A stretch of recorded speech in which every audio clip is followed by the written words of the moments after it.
నిజమైన సేవకుడు తన ప్రాణం కంటే ప్రభు అప్పగించిన పనిని ఎక్కువ ప్రేమిస్తాడు. ఓ దైవజనుడు జోసెఫ్ గారని చాలా లావుగా ఉంటారు, పెద్ద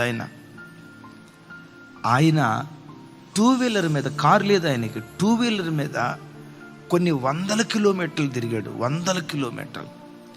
ఎక్కడో ఎవరికో ఏదో దూరం నుంచి ఫోన్ చేసి, అయ్యా కొంచెం అర్జెంటుగా మా ఇంటికి రండి, మా అబ్బాయి మాట వింటలేదు, కొంచెం వచ్చి ప్రార్థన చేయండి అయ్యా అని 65 సంవత్సరాల వయసు కలిగిన ఆయనకి చెప్తే, పాస్టర్ గారు అన్నారట, అయ్యా రాత్రి ఏదో ఛాతి నొప్పి అన్నావు కదా, ఆయాసం అన్నావు కదా, వెళ్ళకపోతే ఏమైంది, రెస్ట్ తీసుకోయ్యా అంటే, లేదు లేదు లేదు లేదు దేవుడు అక్కడికి వెళ్ళమని చెప్తున్నాడు, నేను ఆయన దగ్గరికి వెళ్ళి అచ్చన్న ఆ యవన బిడ్డ దగ్గరికి వెళ్ళి ప్రార్థన చేసి వాక్యం చెప్పి నేను మార్చాలని చెప్పి ఆయాసపడుతూ అనారోగ్యంతో ఉన్న పరిస్థితుల్లో కూడా బండి స్టార్ట్ చేశాడట.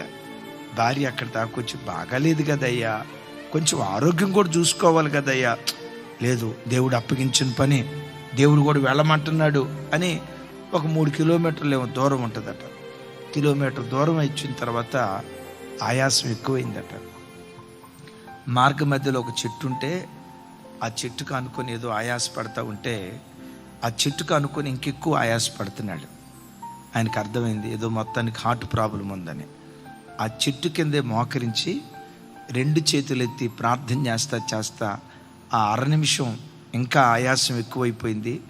అలా చేతులెత్తి ప్రార్థన చేస్తా మోకాళ్ళ మీద కుప్పలాగా కూలి మోకాళ్ళ మీదే ఆ దైవజనుడు ప్రాణం విడిచాడు. ఆ సమాధి కార్యక్రమానికి వెళ్తే ఆ దైవ సేవకురాలు చెప్తుంది, 65 సంవత్సరాల వయసులో ఉన్న నా భర్త ఈ వయసులో కూడా తన ప్రాణం కంటే ప్రభు పని ఎక్కువ ప్రేమించాడయ్యా, ఎక్కువ ప్రేమించాడయ్యా. బిడ్డలారా, నేనంట లోకంలో ఎంతోమంది ఉన్నా దేవుడు మనల్ని నమ్మి ఆయన పరిచర్య అప్పగించాడు. ఈ పనిని మన ప్రాణం కంటే ఎక్కువగా ప్రేమించుదుం గాక.